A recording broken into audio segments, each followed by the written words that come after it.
Olá, queridíssimos alunos, tudo bem com vocês? Agora a gente vai falar um pouquinho sobre resumo e resenha, tá? Vai ser uma videoaula de redação. Vamos falar um pouquinho sobre isso, depois vocês vão ver uns exemplos que eu deixei aí no Moodle para vocês, tá bom? E qualquer dúvida vocês me perguntem, tudo bem? Começar aqui, olha lá, minha apresentação de slides, hein? Resumo. Então, a definição de resumo, né, de acordo com a Associação Brasileira das Normas Técnicas, a ABNT, uma apresentação concisa dos pontos relevantes de um texto. Ou seja, para resumir um texto, a gente precisa ler o texto, entender o texto e conseguir falar ou escrever, né, brevemente sobre o assunto daquele texto, destacando pontos relevantes. O resumo é uma síntese do conteúdo. Deve ser escrito com as palavras de quem está resumindo, sem copiar nenhum trechinho do texto base. Precisa ser com as palavras de quem está resumindo, né? Isso significa que você lê um texto, grifar um monte de parte e copiar esse monte de parte num arquivo e falar que isso é um resumo, tá errado, né? Para resumir, tem que ser com as suas palavras. Você só consegue resumir um texto que você entendeu. Então, é um exercício de entendimento do texto. Quando você estiver estudando uma matéria e você quiser se certificar de que você entendeu bem aquela matéria, você faz um resumo, por exemplo. Tudo bem? Então, copiou trecho do texto, você está cometendo plágio, você não está resumindo. O resumo deve ser um novo texto, com introdução, desenvolvimento e conclusão. Então, não é só ir jogando lá com as suas palavras o que você entendeu ou o que você achou mais importante. Você precisa organizar em introdução, desenvolvimento e conclusão. Na introdução, você vai falar a introdução do conteúdo que tá no livro que você está resumindo. No desenvolvimento, você vai falar você vai resumir o assunto que está no desenvolvimento daquele livro. E na conclusão, você vai resumir o que está na conclusão daquele livro que você está resumindo. Eu estou falando livro, mas você também pode resumir um filme, você também pode resumir uma aula, né? Você pode resumir vários objetos aí de fruição, né? Veja, apresentação concisa, ou seja, uma síntese do conteúdo, com as suas palavras e com introdução, desenvolvimento e conclusão, de forma organizada. Você pode falar alguma coisa que não estava escrita no texto que você está resumindo? Não. Você não pode falar nada, você não pode falar a sua opinião, você não pode falar a sua análise sobre o assunto, você não pode falar sobre outras coisas que você já viu sobre esse assunto de outros autores. Não, você só pode, no resumo, você só pode falar o resumo do que estava no texto que você está resumindo. Para Medeiros, o resumo deve destacar elementos bibliográficos do texto, sua ficha técnica, sobrenome do autor, o nome do autor, né? Título da obra, local de publicação do texto, editora, ano, páginas. Ou seja, para resumir, você precisa dar todas essas informações. Então, o que você vai fazer no primeiro capítulo de um resumo? Ou até antes do primeiro capítulo, né? Colocar referência bibliográfica do livro que está sendo resumido, tudo bem? Precisa conter. Tipo de texto, gênero a que se filia. Isso que eu estou resumindo é um texto literário? É um conto? É um poema? É um romance? Isso que eu estou resumindo é um livro didático? É um capítulo de um livro didático? É uma tese de doutorado? É uma dissertação de mestrado, né? É um texto acadêmico? Precisa conter. A elaboração do resumo evita o plágio involuntário, ou seja, quando você vai resumir com as suas palavras, você automaticamente não vai cometer plágio, né? Então, sem olhar para o texto, escrevendo com as suas palavras, você evita o plágio. Demonstra a compreensão das ideias nele expostas. Então, se você consegue resumir, significa que você compreendeu o texto. As regras mais gerais para a prática do resumo são apagamento de elementos redundantes, seleção das ideias principais, agrupamento das ideias interrelacionadas, construção de um novo texto. Então, o que eu quero dizer com apagamento de elementos redundantes? Às vezes o autor fala a mesma coisa mais de uma vez durante o texto. Ele fala lá na introdução, depois ele fala durante o desenvolvimento.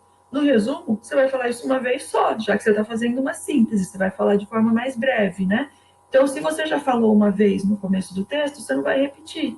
Ou você pode não falar no começo e falar no desenvolvimento, quando o assunto aparece de novo para a gente lá no texto de partida. Eu vou selecionar as ideias principais. Ah, professora, mas se eu selecionar algumas ideias principais e outra pessoa que for resumir o mesmo texto, selecionar ideias principais diferentes da minha, não tem problema. A seleção das ideias principais é um exercício subjetivo. Agora, elas nunca vão ser tão diferentes assim. Por exemplo, as ideias principais de um texto, elas são principais, elas estão em destaque no texto, né? Então, se você ler e entender, você vai conseguir perceber isso, beleza? Agrupamento de ideias interrelacionadas. Então, se ele relaciona uma coisa com outra, você pode falar dessas coisas todas juntas, por exemplo, no mesmo parágrafo. Construção de um novo texto. Tudo bem? Sem cópia do anterior. Bom, sobre resumo era isso. A gente começa a falar então agora sobre resenha. Olha a definição que o Medeiros traz para resenha. É um relato minucioso das propriedades de um objeto ou de suas partes constitutivas. Descreve a obra, relata as credenciais do autor, resume a obra, apresenta as conclusões e a metodologia empregada, expõe as referências em que o autor se apoiou, diz a que a obra se destina e pode ou não apresentar uma avaliação da obra.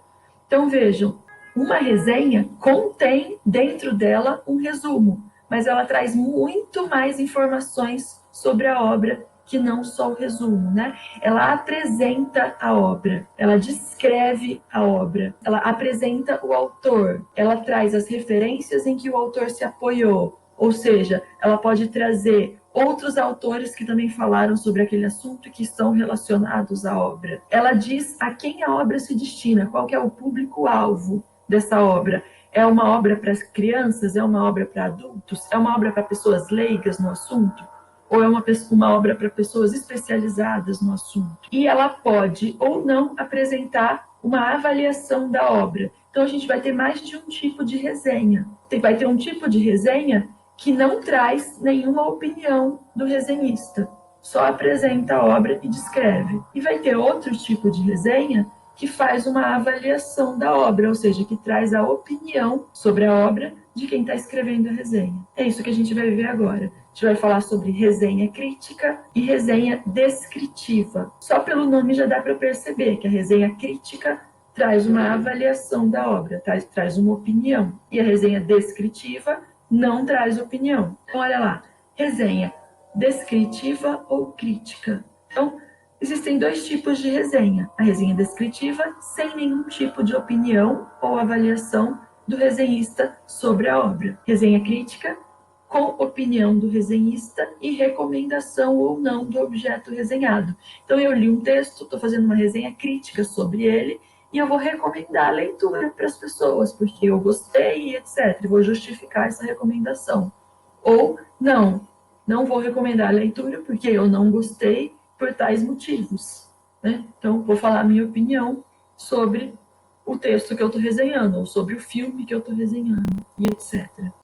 Resenha descritiva. Então, vejam, para Medeiros, a resenha descritiva deve conter os dados da obra, autor, título, editora, lugar, data de publicação. Pode ser no primeiro parágrafo. Você começa o texto falando a obra tal, do autor tal, publicada em tal ano e etc.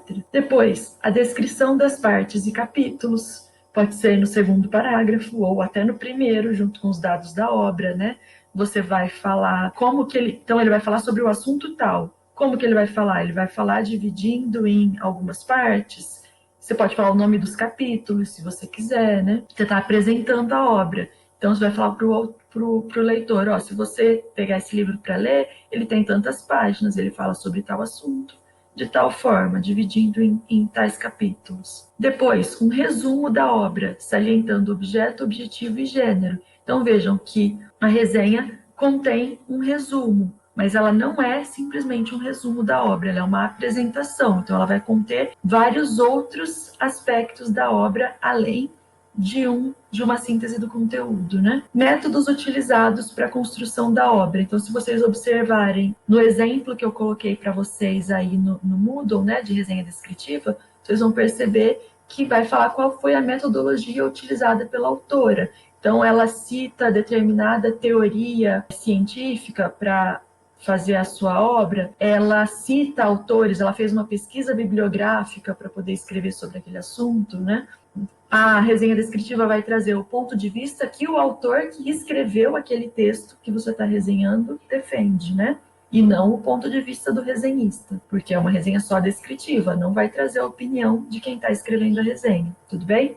Então, vai trazer, o autor nesse texto defende o ponto de vista tal, de tal maneira, com tais argumentos. E você pode trazer uma descrição da linguagem utilizada, se é uma linguagem técnica, se é uma linguagem mais geral, e isso vai ter relação com o público-alvo, né? Se o livro foi escrito para um público-alvo leigo, se ele foi escrito para um público-alvo especializado, você tem uma diferença aqui na linguagem utilizada, né? E o tom do texto, se o tom do texto é crítico, se o tom do texto é didático, se o tom do texto é artístico, né? Se é um texto literário, se não é, e etc. Para escrever uma resenha descritiva, a gente considera esses aspectos da obra. Resenha crítica. A resenha crítica, ela vai conter todos aqueles elementos da resenha descritiva que estavam no slide anterior e mais um elemento, que é a opinião de quem está resenhando. Então, é isso que o Medeiros diz, apresenta todos os elementos da descritiva acrescidos de uma crítica, uma avaliação, uma opinião sobre o objeto resenhado. Para opinar, você precisa avaliar diversos itens aí, né, na obra que você está resenhando. Qual a coerência interna do texto? Qual a originalidade? Qual o alcance desse texto? Qual a validade das ideias? As ideias são válidas? Qual a relevância do conteúdo? Que contribuições apresenta? O autor atingiu os objetivos propostos?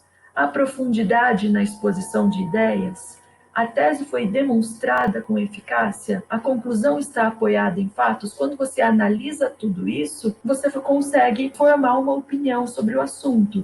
Então, se, por exemplo, você não gostou e você não recomenda a leitura, você não recomenda por quê? Porque o autor propôs alguns objetivos e ele não atingiu esses objetivos?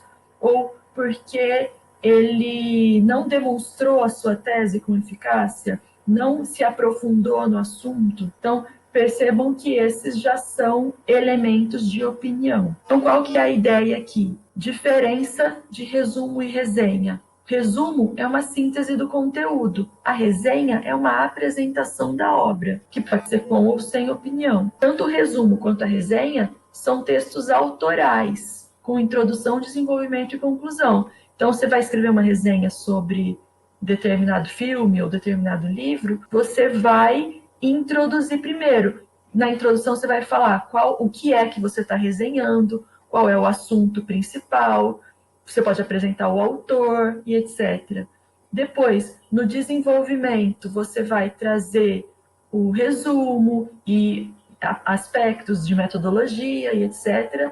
E na conclusão, se for uma resenha descritiva, por exemplo, você não pode trazer nenhuma opinião, você vai concluir descrevendo a linguagem utilizada, descrevendo o público-alvo desse objeto e etc. Se for uma resenha crítica, a opinião vem onde? Ela pode vir durante todo o texto, você está resumindo e você já está falando a sua opinião sobre aqueles conteúdos, ou ela pode vir somente no final. Você apresenta, resume, etc. E no final você coloca a sua opinião e recomenda ou não a leitura. Então é isso. Essas são as referências que eu utilizei. Aqui está o Medeiros, que eu citei várias vezes aí durante os slides. Vocês vão fazer para essa semana, no máximo até sábado, uma resenha de um conto, um dos contos que vocês já receberam, né, que era a leitura do primeiro bimestre, que eu estou indicando aí